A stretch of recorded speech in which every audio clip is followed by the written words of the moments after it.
Hola, buenas noches a todos, bienvenidos de nuevo a este pequeño rincón del cinéfilo y muchísimas gracias por escucharme.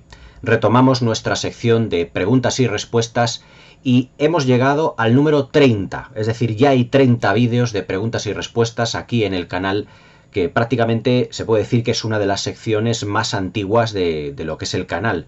Yo creo que fue la segunda o tercera sección que abrí junto, creo yo, que con la de los terrores de la Hammer, más o menos ahí está el tiempo que lleva en el canal.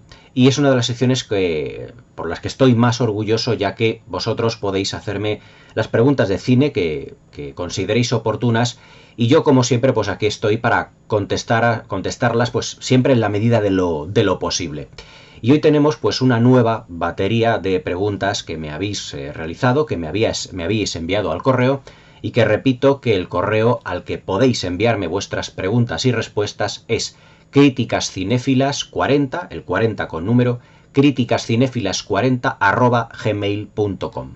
Y sin más dilación vamos a ir comentando y respondiendo a todas estas preguntas porque hay bastante tela que cortar esta noche. Así que vamos a empezar por la primera, por más o menos las que he ido ya seleccionando. Me pregunta Ricardo Mateo Padilla, y esta es una pregunta un tanto no complicada, pero muy curiosa, que además nadie me la ha hecho. Dice: Mario, una pregunta que efectivamente nadie te ha hecho, y me dice: ¿qué me parece la película? A ver si digo bien todo el nombre. Jean Dillman 23, Quai du Commerce 1080, Bruselas de 1975, ya que la prestigiosa revista Sight and Sound, una revista británica, la ha incluido ya no solo en su lista de las mejores películas de la historia del cine, sino como la mejor película de la historia del cine, por encima de títulos como Centauros de Desierto, El Padrino u otros títulos que han estado en lo alto del podio, como han sido Ciudadano Kane o Vértigo, que han sido pues las películas que en las últimas décadas se puede decir que han ocupado los primeros puestos, sobre todo Ciudadano Kane, que es considerada por muchos la mejor película de la historia. Me pregunta que si la he visto y qué opinión tengo de ella. Pues te voy a decir, Ricardo, que es una película, este film, una película que tenéis aquí en YouTube, que yo la estuve viendo, pero te puedo decir que no la terminé de ver. Y ahora te voy a decir el por qué. La película dura alrededor de casi 3 horas y media, aproximadamente unos 200 y pico minutos. Y yo, por lo que pude ver, la opinión no es excesivamente favorable.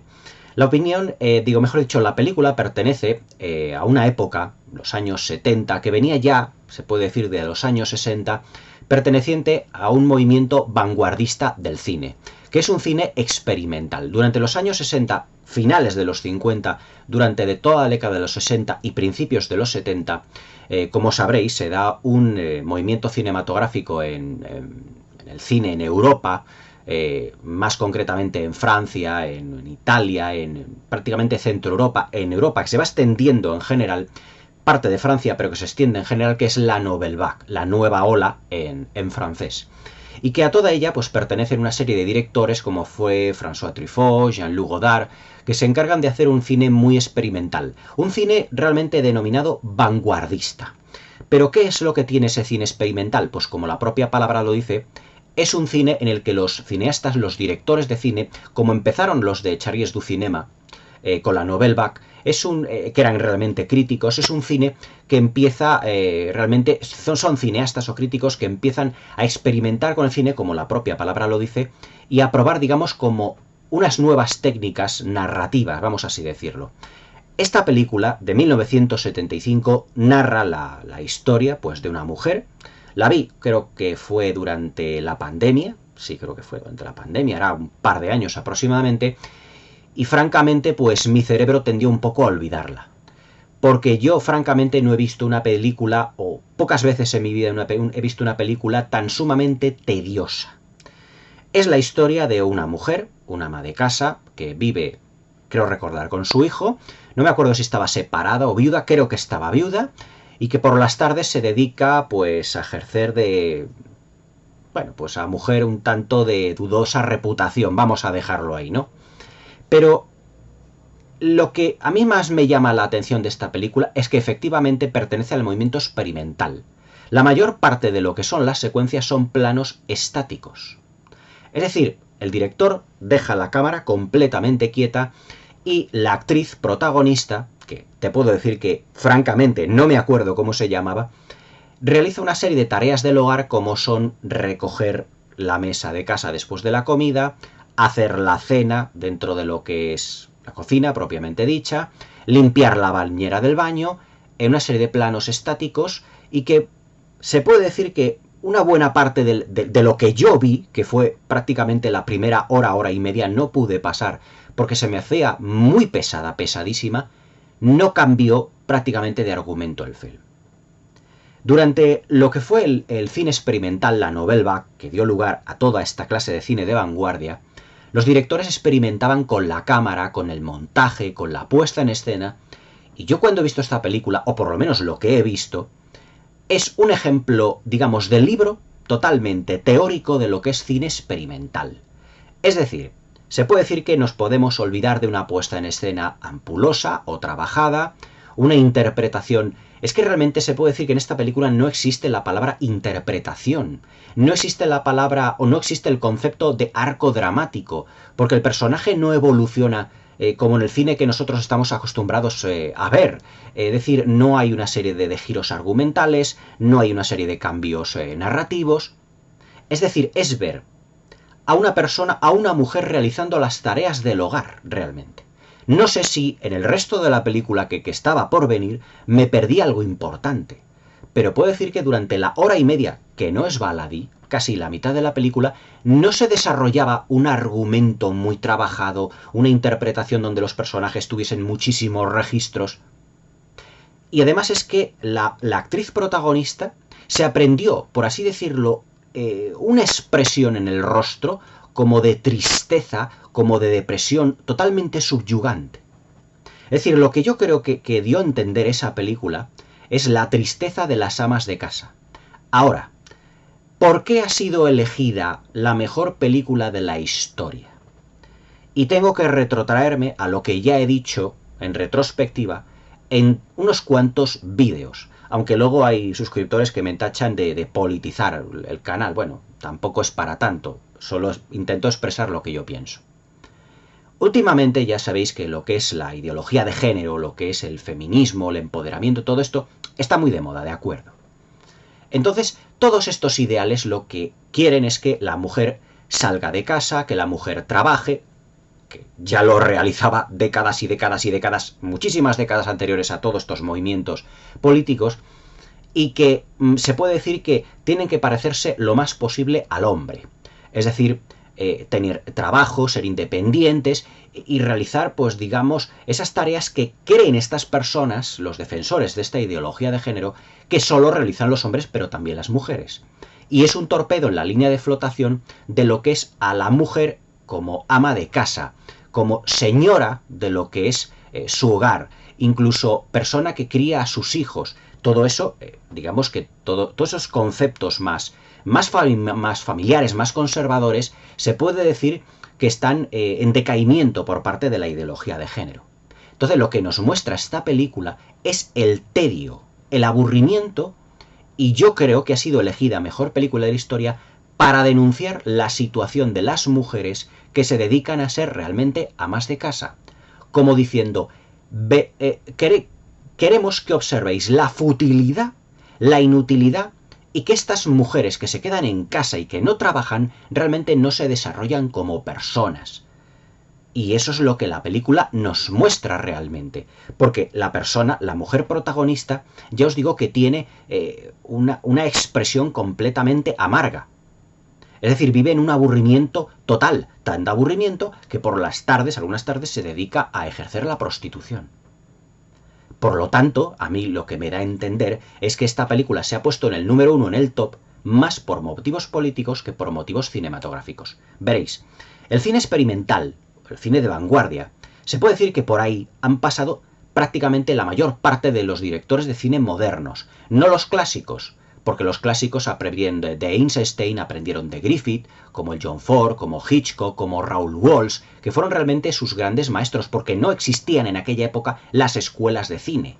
El cine era un entretenimiento para gente de clase media y clase baja, pero que luego pues se ha ido casi, vamos a decir, institucionalizando y ya es para todos los públicos. Pero no había escuelas de cine. Pero a partir, digamos, de los 50, de los 60, sí que se crean las escuelas de cine para que la gente pueda aprender el oficio, porque se había convertido en algo ya complejo, es decir, las cámaras de cine, la irrupción del sonido, y las escuelas de cine como tal, los estudios de imágenes sonido, están ahí. Pero claro, todos esos directores que ejercen, digamos, los estudios de imágenes sonido, de querer ser director de cine, tenían que experimentar. Porque claro, en los años 50, 60, 70, ya tenían una base muy grande de lo que era la historia del cine. Sin embargo, los directores que os he mencionado anteriormente, como los que son los hijos adoptivos, vamos a llamarlo así, adoptivos de Griffith o de Eisenstein, como son, ya os digo, todo lo que son directores que habían trabajado en el mudo, como Cecil B. DeMille, como Raoul Walsh, como Michael Curtis, como King Vidor, como todos ellos, se puede decir que aprendieron de sus maestros, pero es que estos maestros no aprendieron de nada, no existían. Y en los años 60 se impuso mucho lo que era el cine experimental, el cine de vanguardia, que lo decían ellos. Pues yo lo que veo en esta película es un cine experimental. Es decir, por el cine experimental han pasado, se puede decir que han pasado Scorsese, Spielberg, Brian De Palma, Woody Allen. Todos han hecho sus pinitos, incluso en el teatro o en la televisión. Algunos empezaron de escritores, como Francis Ford Coppola, como guionistas, y luego empezaron a hacer sus pequeños pinitos en el cine con películas pequeñas, películas... Claro, era un cine más experimental, pues esto es lo que yo veo en este film. Un cine de vanguardia, un cine muy cercano a decir, voy a experimentar yo con la cámara, a ver qué es lo que ocurre, a ver cómo puedo filmar. No la veo una película con un empaque muy completo, pulida técnicamente, artísticamente, en absoluto. Veo que es una película, perdón, me estaba dando muy directo, veo que es una película en la que el director tira mucho de experiencia, es decir, vamos a colocar aquí la cámara, tú, la actriz, te vas a comportar de esta manera y poco más. Son muchos planos sostenidos, plano secuencia, pero no son planos secuencia que es en el que la evolución de la puesta en escena, la iluminación, la interpretación vaya evolucionando dentro de todo ese plano, por así decirlo, sino que son planos estáticos la mayor parte del tiempo, por lo menos el metraje que vi yo. Entonces, ¿cuál es digamos, la razón por la que ha sido puesta como número uno de todos los tiempos? Evidentemente por razones ideológicas y por razones políticas. A mí nadie me puede decir que esta película es superior a Vértigo, o superior a Ciudadano Kane, o superior al Padrino, o superior a Centauros del Desierto, o superior a Lo que el viento se llevó. Me parecería un insulto a la inteligencia de cualquier cinéfilo y de cualquier historiador de cine. Daos cuenta que las listas que se hacen, estas revistas, que todo esto, vienen marcadas, digamos, por modas, vienen marcadas por ganas de manejar un poco las mentes de las personas que van a leer esa revista, más para manejar un poco a las masas, por así decirlo. Dirán, uy, es que fíjate, esta la han puesto, siendo una película de 1975 y que no había entrado ni en el top 20 ni en el 30 de las mejores de la historia, de repente de la noche a la mañana se pone la número 1. ¿Qué es lo que ha ocurrido? ¿Es que los críticos e historiadores de cine no se han dado cuenta de que esa película era una obra maestra extraordinaria? No. No lo era. Era una película que había pasado prácticamente desapercibida. Lo que ocurre es que por una serie de motivos extra cinematográficos se pone la número 1. Pero a mí nadie me puede decir que esta película es mejor que Vértigo, o es mejor que Ciudadano Kane, o es mejor que Centauro del Desierto. Y eso que Ciudadano Kane tiene también mucho de ese cine experimento, porque Ciudadano Kane, Orson Welles, lo que hizo al rodar este film absolutamente maravilloso, aquí tienes la crítica en el canal, fue el especial de 1000 suscriptores que hice hace ya pues casi 4 años o algo así. Experimentó mucho con la posición de la cámara, con la profundidad de campo, con ese tono semidocumental que tiene, pero claro, Orson Welles tenía ya una maestría en lo que era el teatro, la radio y en general los medios de comunicación. Y eso que tenía 24 o 25 años cuando la filmó. Es decir, no se puede comparar. Es decir, ¿cuál es mi opinión? Pues está puesta en la himno número 1 en la lista por motivos ideológicos, por motivos socioeconómicos, sociopolíticos o como lo queramos llamar. No está por una calidad cinematográfica, ¡buf! Yo, francamente, yo había oído hablar de ella así como de soslayo. Es decir, en alguna revista la habrían mencionado, pero no me había yo detenido a ver esta película ni muchísimo menos. Y cuando yo me enteré que la Sight and Sound la habían puesto como la primera película, la intenté buscar, a ver, estuve viéndola aquí en YouTube, no pasé de la hora y media. Te digo, es que esto es cine, pues eso, un experimento, a ver qué sale. Y yo para estar viendo, como bien dices Ricardo, con la cámara estática 10 minutos, una mujer creando ahí una receta de cocina o amasando una carne o limpiando una bañera con un plano estático y la señora ahí como medio en sujetador limpiando la bañera de espaldas. Y tú viendo la acción ahí durante un minuto, otro. Y dices, ¿dónde está aquí el ritmo? El concepto de ritmo cinematográfico en esta película no existe. Porque es una sucesión de secuencias, nada más.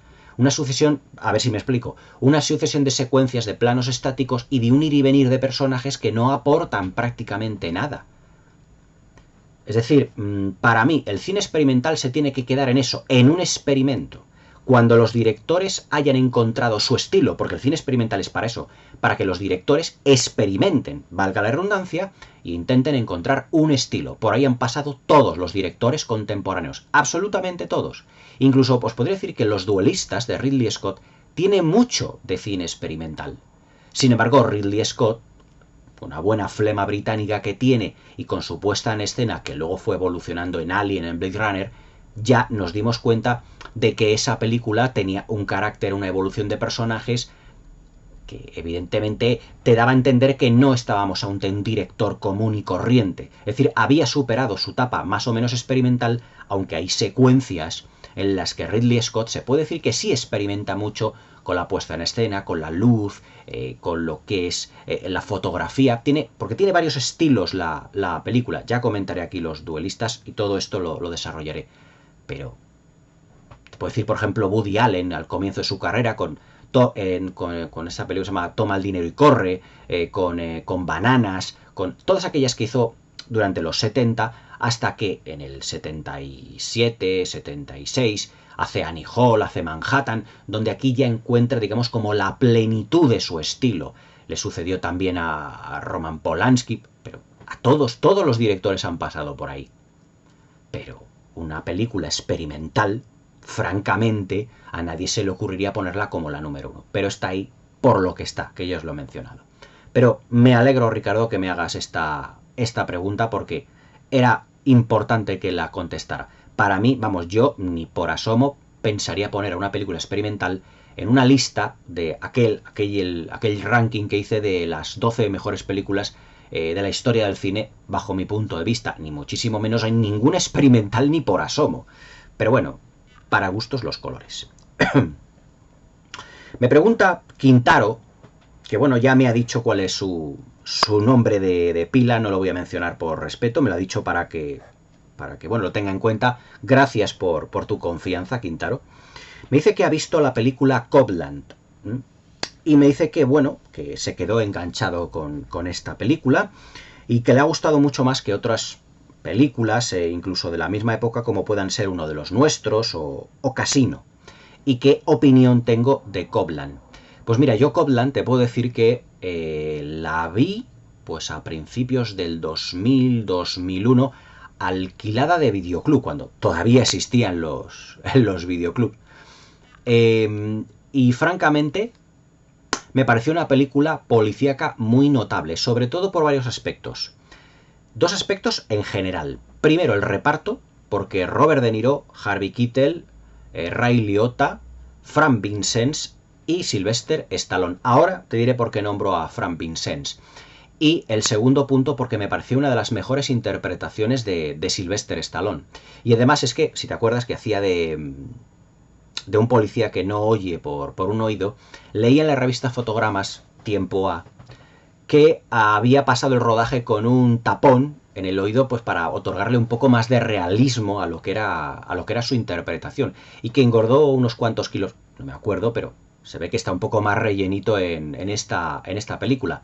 Creo que también Creo recordar que rebajó un poquito el caché que tenía, porque es una película, no era una película de gran presupuesto, aunque contaba con un número de estrellas muy, muy importante. Fíjate, a mí lo que más, uno de los aspectos que más me recuerda, o que más me llama la atención de Copland, es que parece que James Mangold, que creo recordar fue una de sus primeras películas, el director de Logan y el director de la última de Indiana Jones, mucho mejor Copland que esta última de Indiana Jones, pero con diferencia. Lo que más me llamó la atención es que yo creo que sí que se basó, al igual que me has dicho uno de los nuestros y Casino, sí que se basó en parte, digamos, en el estilo duro, un estilo muy directo que tenía el cine, o que tiene el cine de Martin Scorsese. Porque todos los personajes, si te das cuenta, es como si viviesen un poco al límite.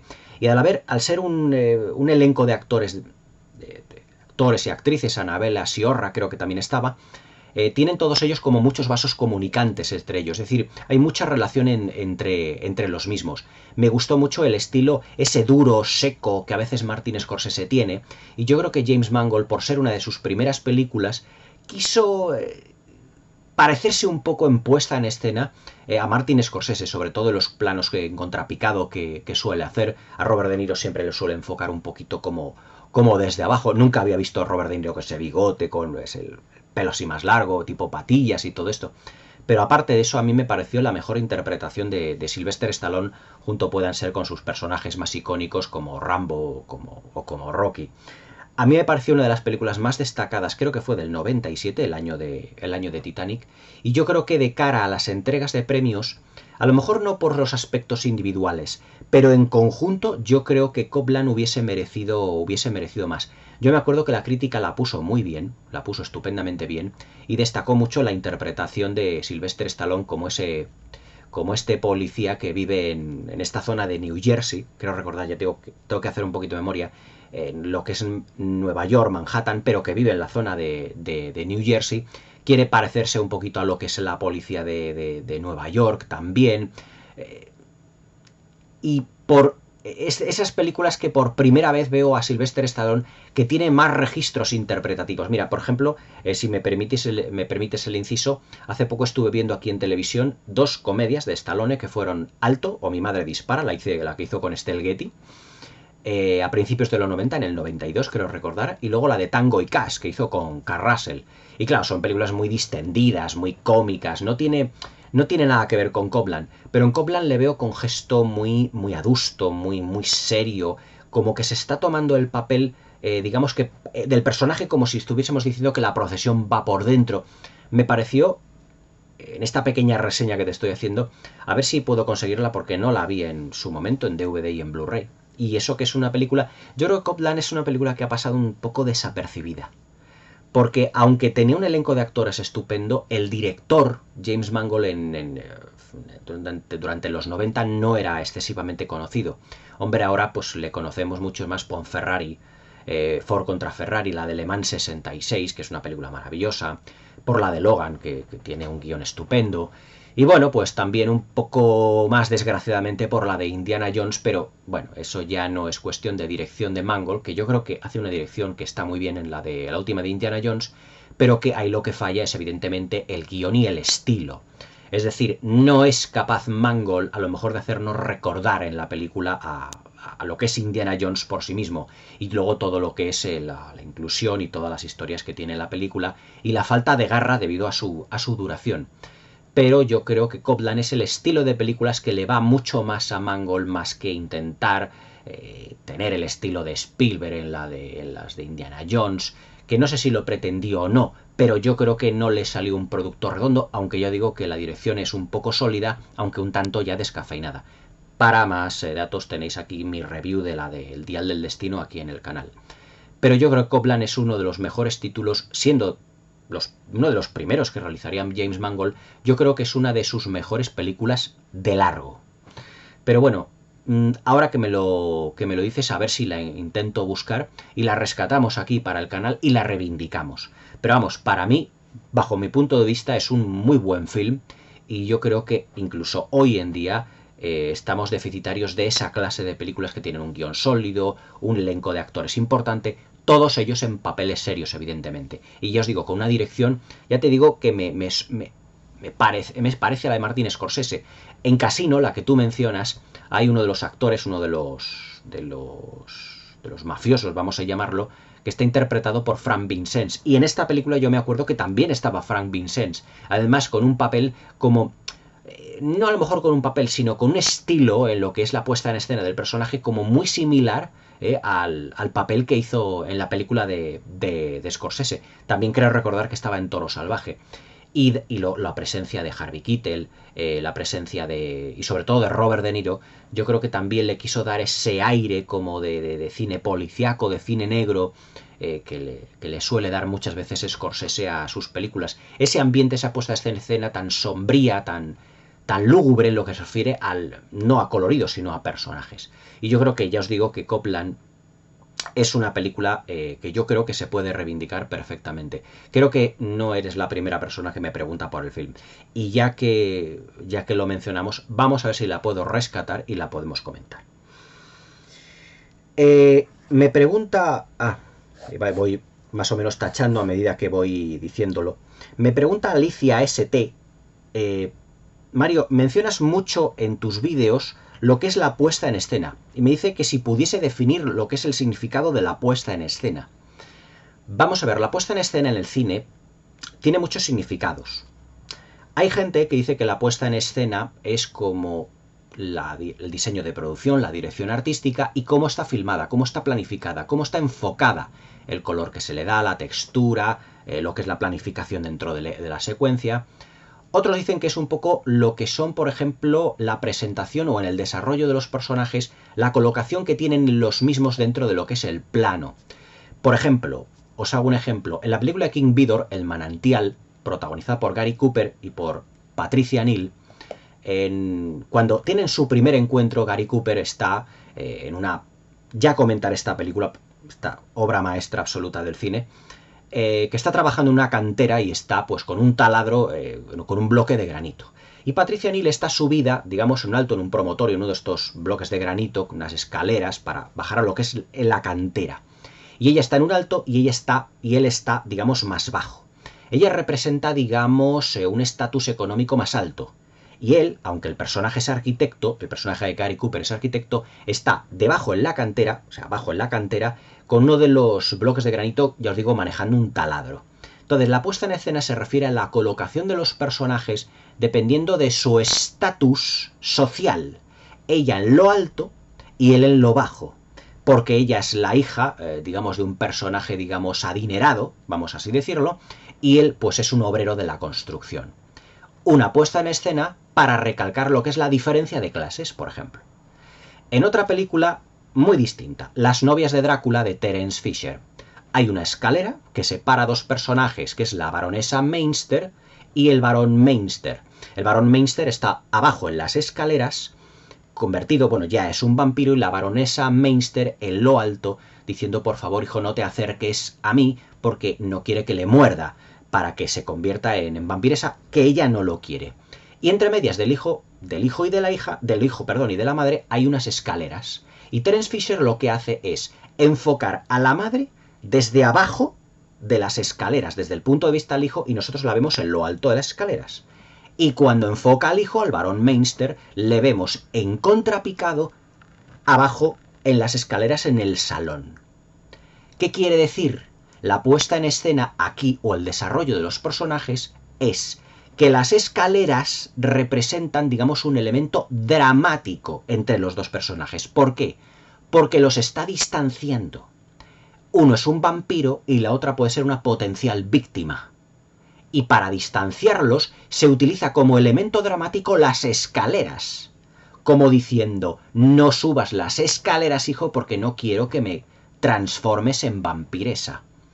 Y el hijo está abajo del todo porque, aunque él es varón, él, al convertirse en vampiro, es como si hubiese dejado de ser de la clase alta y de la burguesía, y por lo tanto está en lo bajo.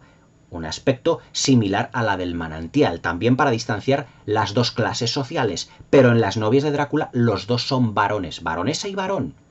Pero lo que es, digamos que las escaleras, está utilizado como elemento de dramatismo del hijo respecto de la madre y de la madre respecto al hijo, para diferenciarlos. No los pone al mismo nivel, porque ella es una varonesa y aunque el otro es un varón, se ha convertido en vampiro y por lo tanto le rebaja de categoría.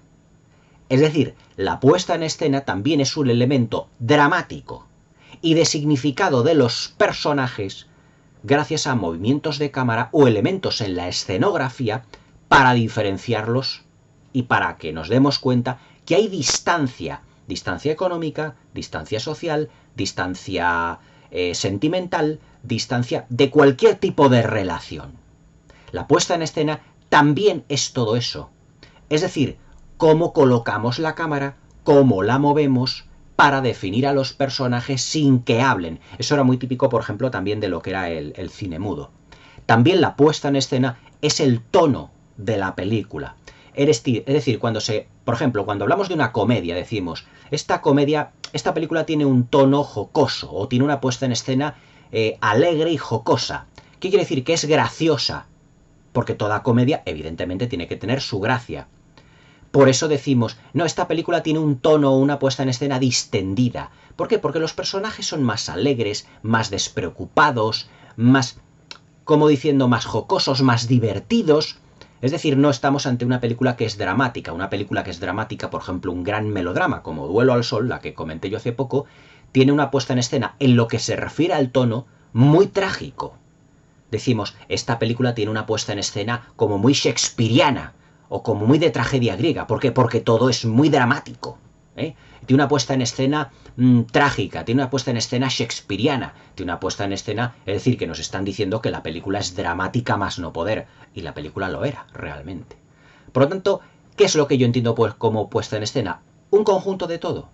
Es decir, el tono de la película, la colocación de la cámara, la dirección artística, también parte del vestuario, la interpretación de los actores, es decir, la interpretación, cada actor puede tener su propia puesta en escena.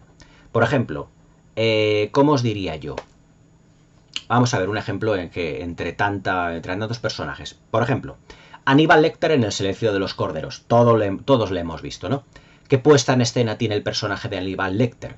Misterioso, atrayente. Sabemos que es un asesino, pero aún así el público no es que se identifique con él, porque es difícil identificarse con un asesino, pero te identificas con él porque te pones en su piel, es decir, empatizas con él en el sentido de decir, es un personaje que está dentro de una jaula, con toda clase de protección, en un sitio de máxima seguridad, pero ¿cómo es la puesta en escena del personaje?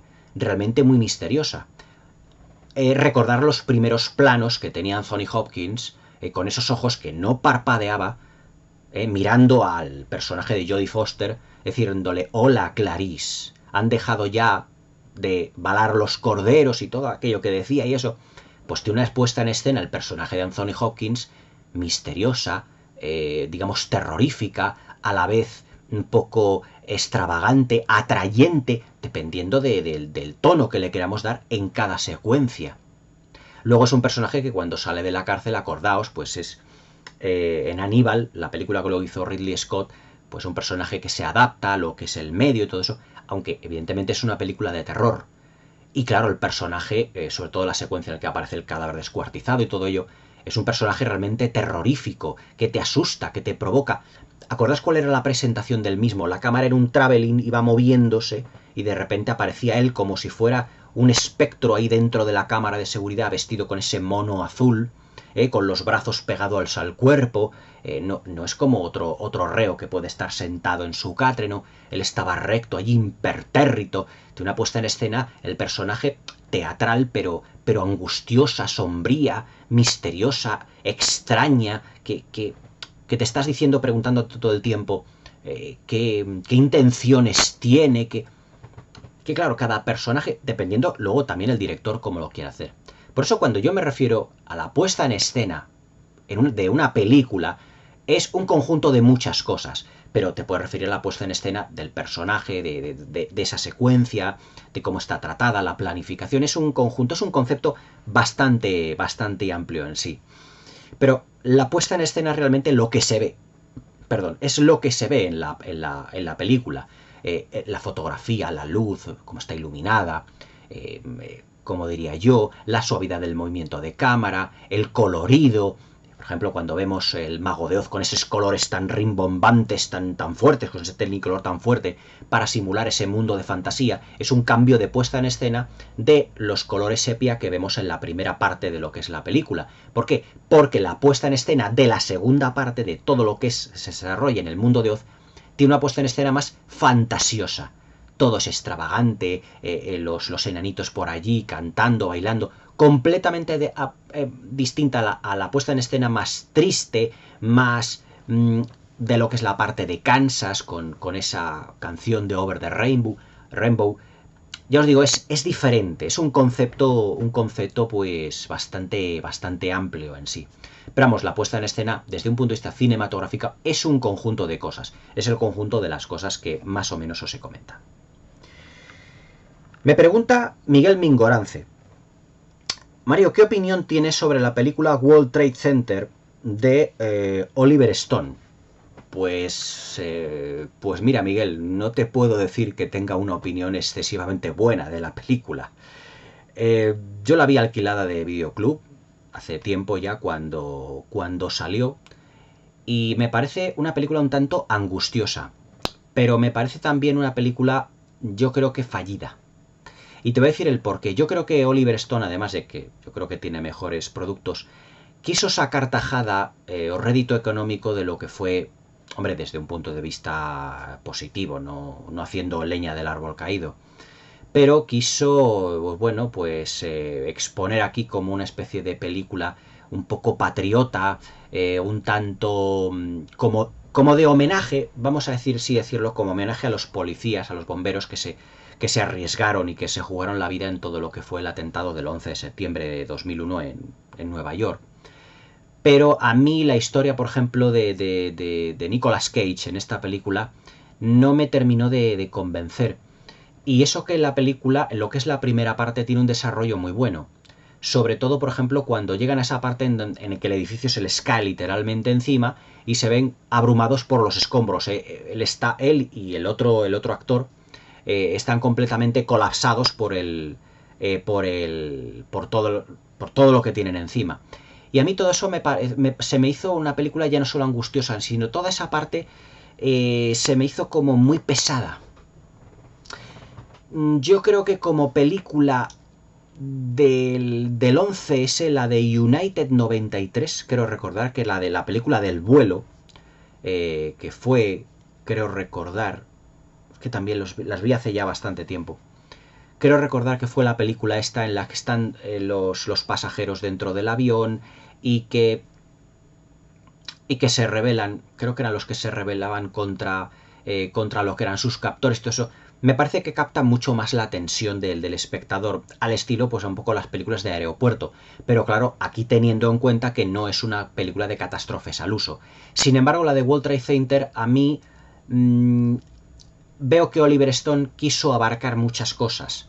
Quiso contarnos la historia de estos policías, quiso hacer un homenaje a lo que es la ciudad de Nueva York y también a lo que fue el sacrificio de los cuerpos y seguridad de lo que es la ciudad de Nueva York en el acontecimiento, de homenaje a los mismos, pero yo creo que se quedó a mitad de camino de conseguirlo todo.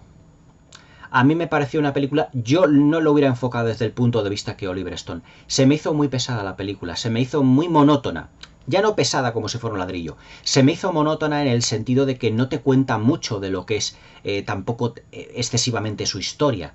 O sea, son los policías que llegan, que se les cae por completo el edificio encima, que luego tienen unas secuencias brutales después cuando están cubiertos por las toneladas de escombros. O sea, terminas comiendo como cemento al ver la película. No me terminó de convencer, Miguel, Yo creo que... Fíjate, yo me atrevería a decir que hasta ahora no se ha hecho la película definitiva de este gran atentado terrorista. Yo creo que una película, fíjate, yo creo que hubiese cuajado mucho más Oliver Stone si hubiese hecho una película al estilo de JFK. Es decir, describir la película no por parte a lo mejor de un abogado, sino con efecto en retrospectiva.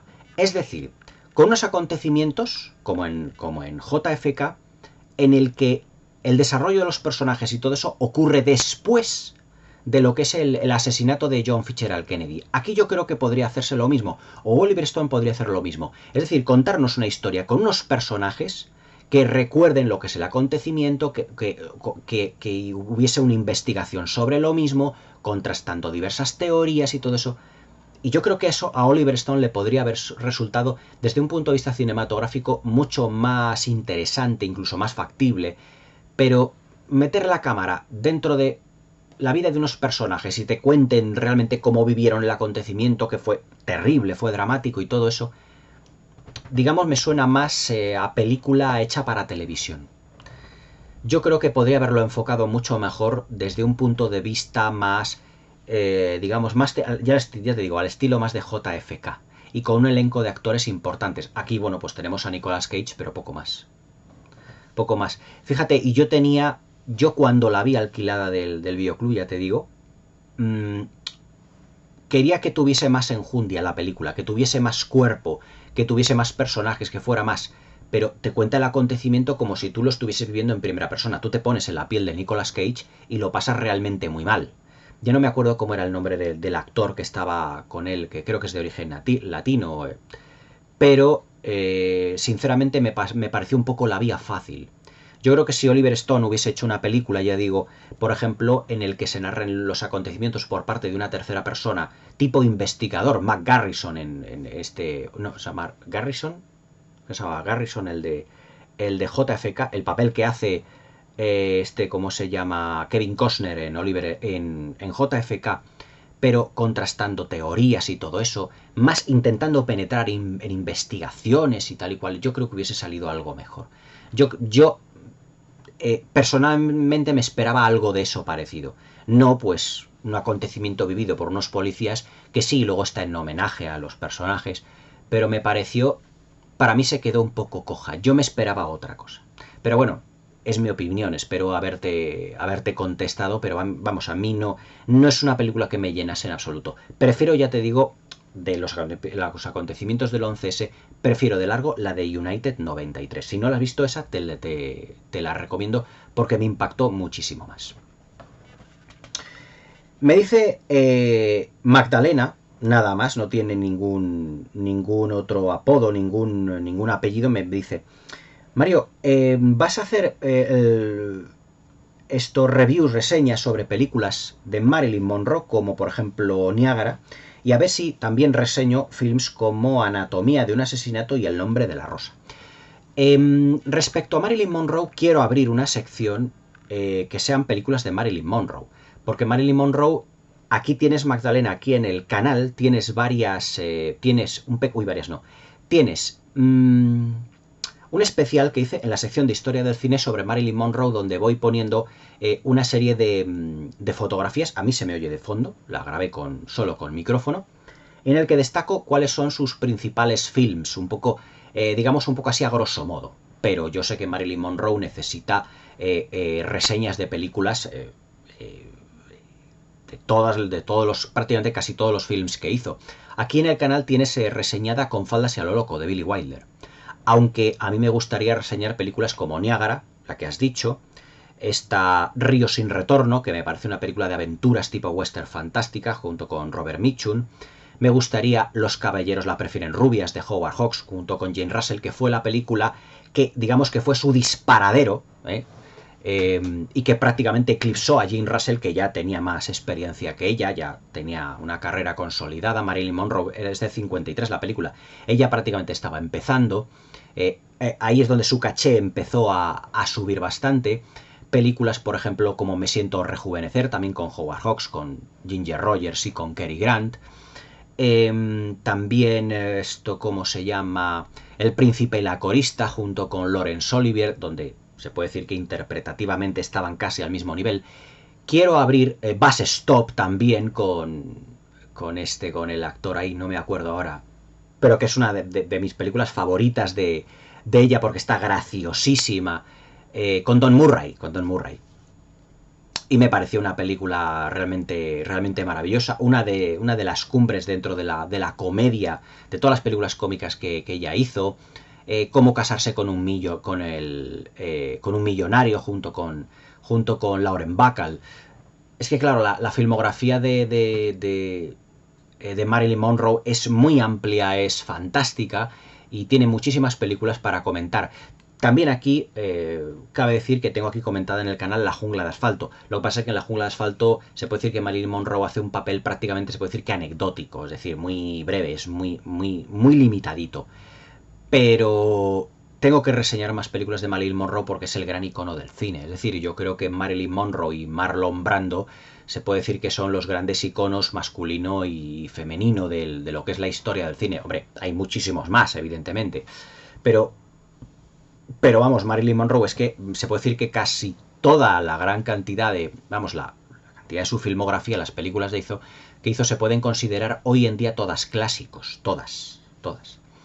Yo creo que fue una actriz que evidentemente pues empezó siendo fotografiada incluso por el Playboy, la revista Playboy, pero tengo que decir que esas fotografías las hizo porque ella lo necesitaba en el sentido de que económicamente estaba muy mal y que cuando se descubrieron años después que ella había posado para esta revista, Hollywood la quiso censurar, el código Hays, imaginaos. Lo que pasa es que ella hizo unas declaraciones diciendo, es que claro, yo en ese momento no tenía nada, es que no me daban ningún papel, nada. Entonces, pues como era una modelo de fotografía, empezó como modelo también de fotografía, y también como bailarina, como haciendo sus pinitos, e incluso en el ballet, pero que no llegó a nada, se puede decir que claro, no tenía dónde caerse muerta, vamos así decirlo, así como para andar por casa, pero que el público lo entendió perfectamente y que ella pues siguió su carrera sin ningún tipo de problemas. Y que luego fue dirigida por los mejores, por Billy Wilder, por Howard Hawks, por el mismo Laurence Olivier, por Joshua Logan, por grandes directores que han dejado su nombre con letras de oro en la historia del cine. Tengo que abrir dentro de poco la sección. Y sí que me gustaría empezar a lo mejor o con Niágara o con Los Caballeros la prefieren rubias. Pero luego vendrían, ya os digo, Río sin retorno, vendrían también Bus Stop, vendría Cómo casarse con un millonario, vendría El multimillonario con Yves Montand, aunque El multimillonario yo no la considero de las mejores que tiene Marilyn Monroe. Pero vamos, de todo lo que son los títulos importantes, evidentemente todas ellas son clásicos. Aquí ya te os digo que en el canal tenéis la de Con faldas y a lo loco. Y luego también Cristina Elizabeth me ha enviado nada más y nada menos que 9 emails. Pero también tengo que decir que por dejar espacio también a otros suscriptores no puedo responderte a los 9 totalmente. Pero todas las preguntas y las aseveraciones que me ha hecho Cristina Elizabeth, la verdad es que todas me parecen dignas de poder mencionar. Vamos a ir rescatando algunas de los emails que me ha comentado, que me ha expuesto, porque hay algunas que son para desarrollarlo ampliamente. En uno de ellos me pone Cristina, me dices, Cristina, vamos a ver. Primero me quiere dar las gracias por lo que es la dedicación al canal y que expongo de una manera que influyo en la gente. Bueno, te lo agradezco. Hombre, vamos a ver, mi objetivo no es ser un influencer. El objetivo del canal es reivindicar, digamos, un cine, una manera de comentar cine, y si yo pues puedo influiros en el sentido positivo, evidentemente, de recomendaros películas y que os fiéis más o menos de mi criterio, estoy más que halagado y os doy las infinitas gracias, por supuesto. Pero el objetivo de este canal no es ser un influencer, sino, digamos, reivindicar una manera de comentar cine, de compartir mi afición, porque a mí me gusta mucho hablar de cine. Muchísimo. Yo sería un hombre feliz si pudiera reunirme con 3 o 4 amigos y estar hablando de cine de una manera cada vez más profunda. Que lo puedo hacer porque tengo amigos para ello. Pero me gustaría hacerlo todos los días. Lo que pasa es que, claro, eso tampoco puede ser. Entonces, pues, te doy las gracias, Cristina, por decirme que si tengo una gran influencia sobre lo... Bueno, Eso lo tienen que decir los suscriptores si tengo gran influencia o no sobre ellos. Pero el objetivo que yo tengo es el de incluso ya no reivindicar una manera de hacer cine y compartir mis conocimientos, sino también a veces exponeros aquí unas películas que a lo mejor pueden estar olvidadas y reivindicarlas, reseñarlas, hacer un tipo de reseñas o de críticas o de análisis o de destripar la película como aquí en YouTube yo creo que prácticamente nadie hace y que yo he aprendido a lo largo del tiempo. Gracias a programas de televisión, hoy por ejemplo es viernes y he estado viendo el programa de Classics de Garci, porque el cine es un arte que prácticamente se puede decir que no terminas nunca de aprenderlo por completo. Porque hay tantos directores, productoras, películas de diferentes nacionalidades, de estilos, que siempre se está aprendiendo. Es decir, el arte, ya sea el cine, la poesía, la literatura, es algo en el que estás constantemente aprendiendo. Nunca llegas al techo. Siempre hay algo nuevo por descubrir. Y siempre es bueno poder enriquecer la cultura de uno viendo programas que evidentemente apuesten por eso, apuesten por una cultura. Yo no soy de las personas que se pone a ver el Gran Hermano, el no sé qué, para nada. Es más, yo antes de ver eso apago el televisor y como dijo Groucho Marx, la televisión influye positivamente en mí o algo así decirlo. Cada vez que pongo la televisión me dan ganas de coger un libro. Pues a mí me pasa prácticamente lo mismo. Yo prefiero pues hacerme un vídeo aquí o ponerme con mis figuras de colección a tener un hobby realmente, porque yo prefiero ver más en estilo, más programas de estilo cultural. El cine es uno de mis principales aficiones, pero me encanta también la egiptología, me encanta la historia del arte, me encanta la lectura, tengo muchas cosas. Y el coleccionismo de figuras de acción que aquí tengo. Si girase yo la cámara, Dios mío, se armaba la de Dios, pero bueno. Pero agradezco que Cristina me diga que sea como un influencer. Bueno, no soy demasiado influyente. Eso lo tienen que decir mis suscriptores. Luego también me hace una reflexión sobre lo que es, por ejemplo, sobre la religión, sobre que dice que ella es católica. Todo esto ahora va a venir expuesto más ampliamente en las preguntas que vamos a poner y su porqué.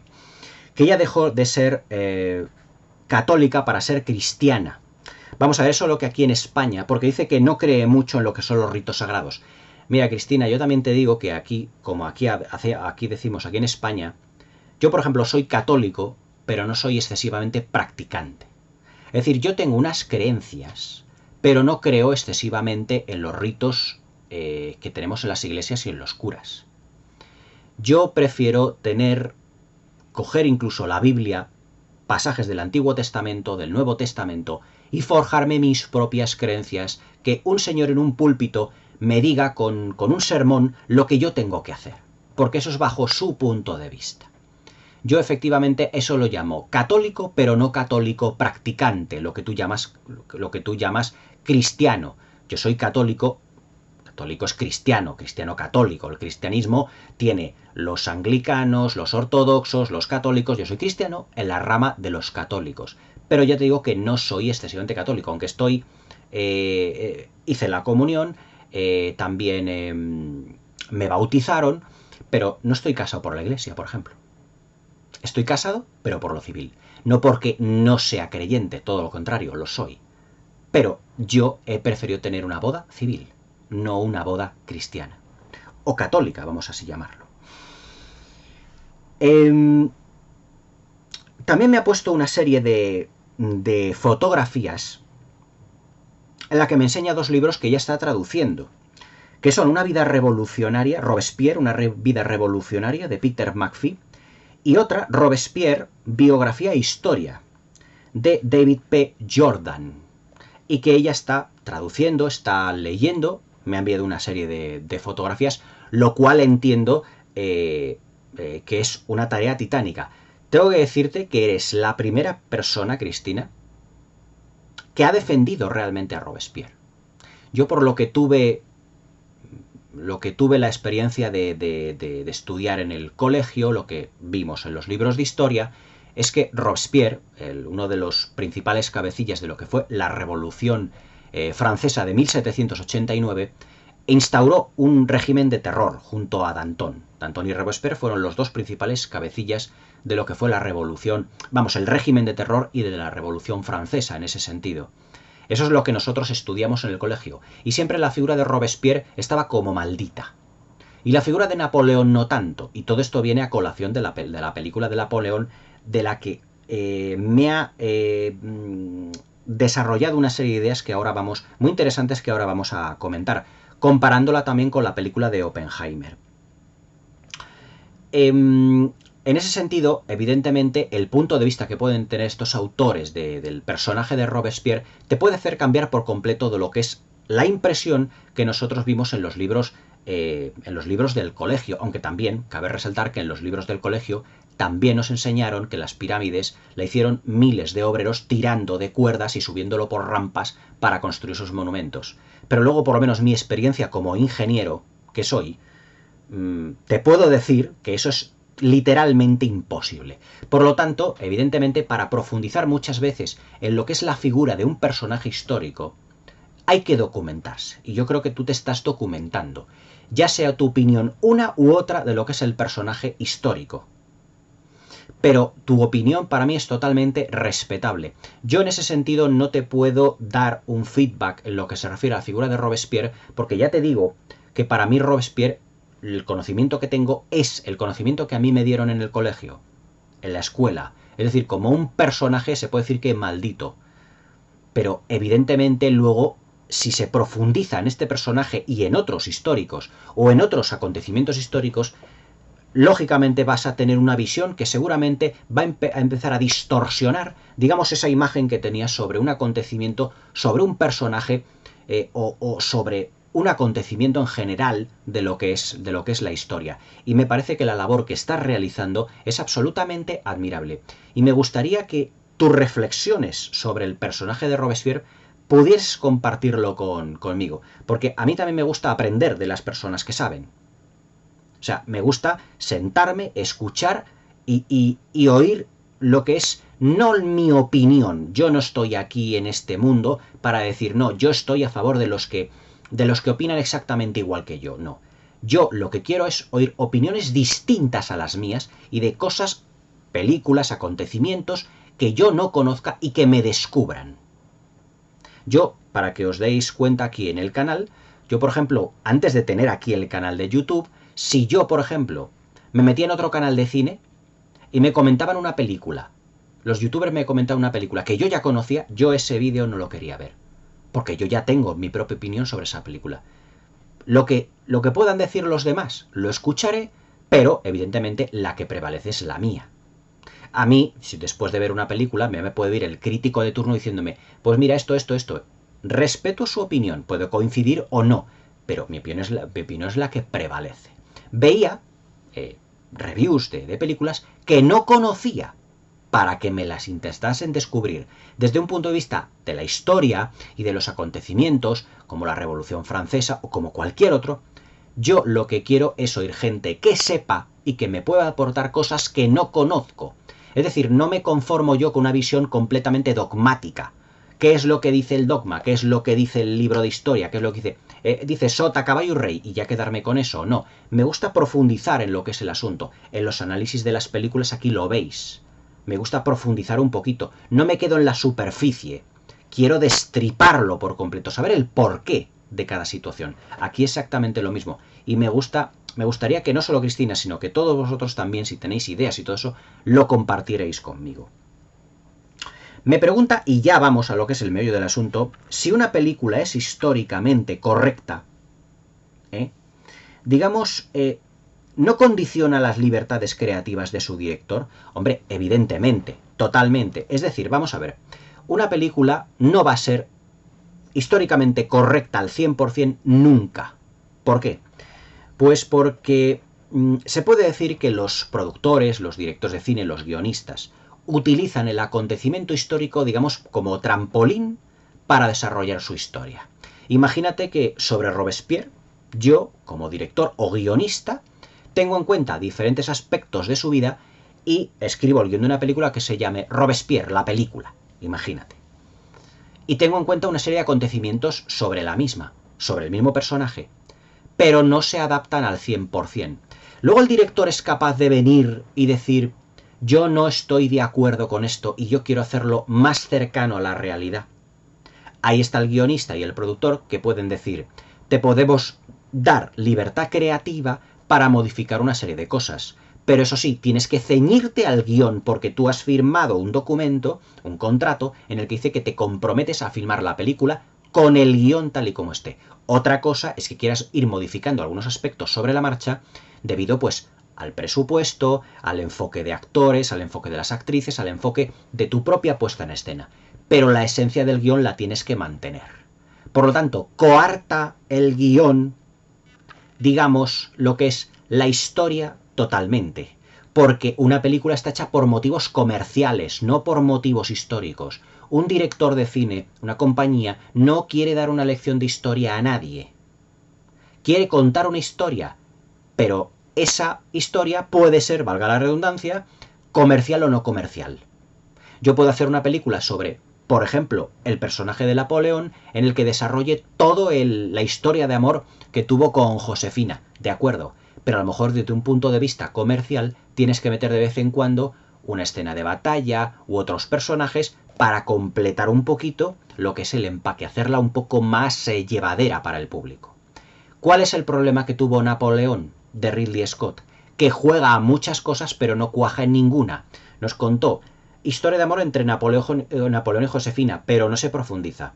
Nos cuenta lo que son batallas y contiendas bélicas, pero no se profundiza en ella. Presenta una serie de personajes históricos que influyeron en Napoleón o que estuvieron al lado o enfrente de él, pero tampoco se profundiza en esa versión de 2 horas y media que vimos en el cine. Por eso no cuaja, pero la crítica a Napoleón como mal film no viene de ser históricamente correcta, porque ninguna película histórica lo va a ser. Viene porque desde un punto de vista cinematográfico no funciona. No funciona en ritmo, no funciona en desarrollo de personajes, no funciona en guión, no funciona en arco dramático, no funciona en interpretaciones. Porque hay una serie de elementos que cinematográficamente no cuajan. Por ejemplo, Gladiator. Gladiator es una película maravillosa, para mí una obra maestra. La mejor película de Ridley Scott, de lejos, de todas las que ha hecho. Ahora, ¿se ciñe a la historia como es? Ni de lejos. Porque Cómodo, el hijo de Marco Aurelio, no murió matado por un gladiador que era un general. Eso evidentemente está inventado. ¿Tiene una base histórica? Sí. Marco Aurelio tuvo como descendiente a Cómodo en lo que fue el imperio romano. Ahora, ¿son esos acontecimientos de la película que se ajustan a la...? No. Las películas históricas se basan en un hecho histórico para luego contarte una historia que no coincide con los acontecimientos reales. Es decir, el problema de Napoleón no es que no se ciña a la historia, es que cinematográficamente no funciona. Podríamos haber hecho una película de Napoleón, ¿qué te diría yo? En el que los acontecimientos fueran muy fieles a la realidad. Sí, tal fecha hizo esto, tal fecha hizo lo otro, tal... Vale, pero luego eso desde un punto cinematográfico, de un punto de vista cinematográfico funciona, ¿tiene ritmo? ¿Los personajes y las interpretaciones son buenas? No, históricamente está bien, pero entonces no es buena película. Es que las películas históricas no son buenas o malas en función de que si se ciñen más o menos a la historia en las que están basadas. Son buenas o malas porque desde un punto de vista cinematográfico funcionan o no funcionan. Y Napoleón no funciona a ningún nivel. Además de que para mí el guión es un desastre. O por lo menos el guión con el montaje de las 2 horas y media. Ya te digo, habría que ver la versión de las 4 horas para decir, bueno, pues esto funciona o no, o son 4 horas de que el ladrillo se hace cada vez más grande, o 4 horas son las que, oye, se han acoplado una serie de cosas en las que hace que la película sí que tenga más sentido. Pero no se le da mucha caña a Napoleón por no describir la historia. Se le da caña a Napoleón porque como película no vale. No tiene una historia que te atraiga, no empatizas con los personajes. Es que eso es lo principal. También me muestras en tus emails, por ejemplo, Oppenheimer. Oppenheimer, ¿por qué funciona? Porque igual, independientemente que se ciña o no a los acontecimientos, la película funciona porque Cillian Murphy, Robert Downey Jr., Matt Damon están estupendos. Son interpretaciones maravillosas. No son inexpresivas como le ocurre a Joaquín Phoenix en Napoleón.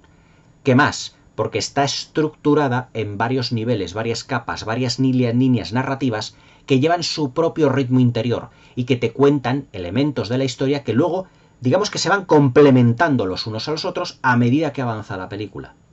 Por eso dices, es buena película, porque cinematográficamente está elaborada como una pieza de orfebrería, porque está bien interpretada, bien escrita, el montaje, partes en blanco y negro, partes en color, diferente significado a todo ello. Se basó mucho Christopher Nolan en la de JFK, vuelve a salir aquí en el vídeo de esta noche, en la de Oliver Stone, se basó.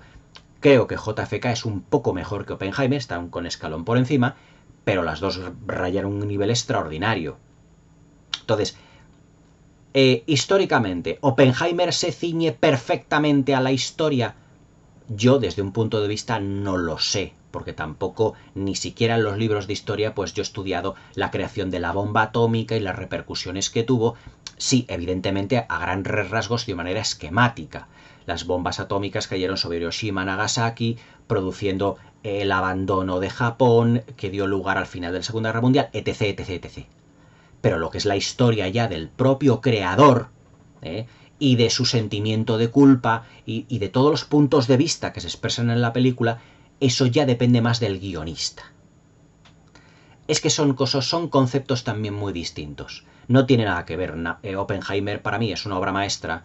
Desde un punto de vista cinematográfico, ya te digo. No a lo mejor de un punto de vista histórico, no desde un punto de vista ético y moral, que eso ya depende de cada uno de nosotros como la veamos. Si Oppenheimer tiene ese sentimiento de culpa realmente por haber creado algo que era destructivo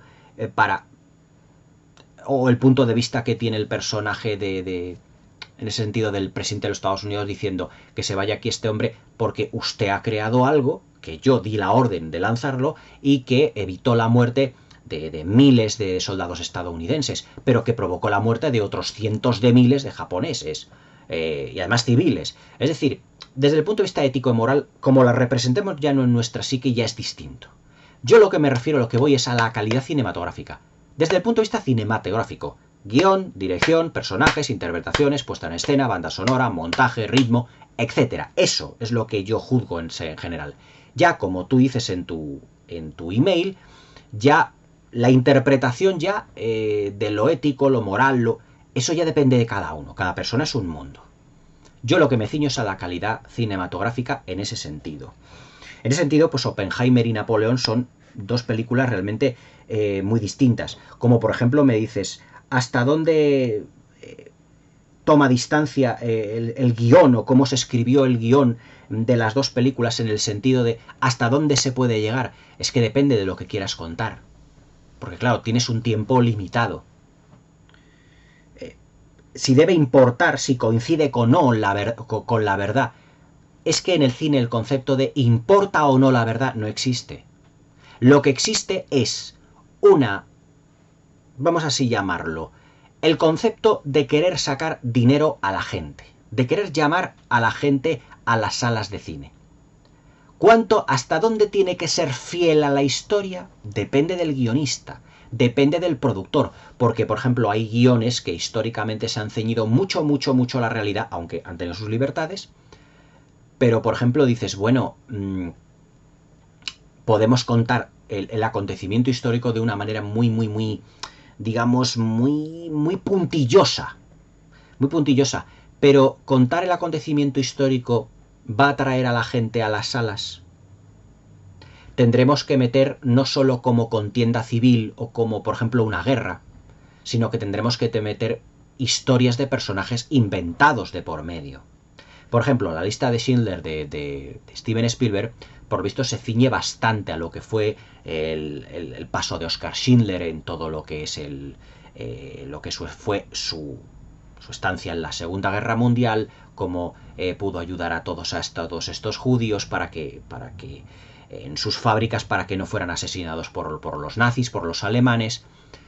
Que muchos personajes sí que efectivamente estuvieron, desde un punto de vista histórico, estuvieron allí, todo eso, pero claro, también el guión de Steven Zaillian, y dirigida por Spielberg, también aportó Spielberg su toque, su tono, su puesta en escena, su fotografía, todo eso que a lo mejor tiene diferentes variantes.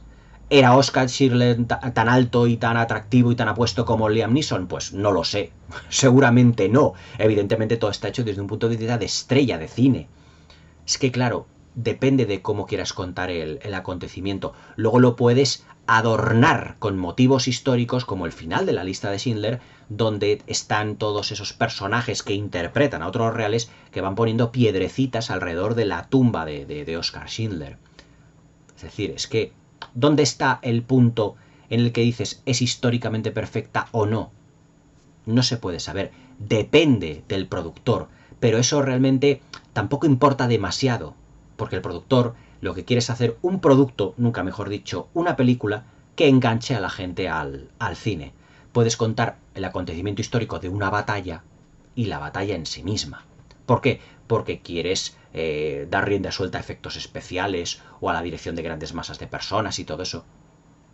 Hay 1000 ejemplos dentro de la historia del cine.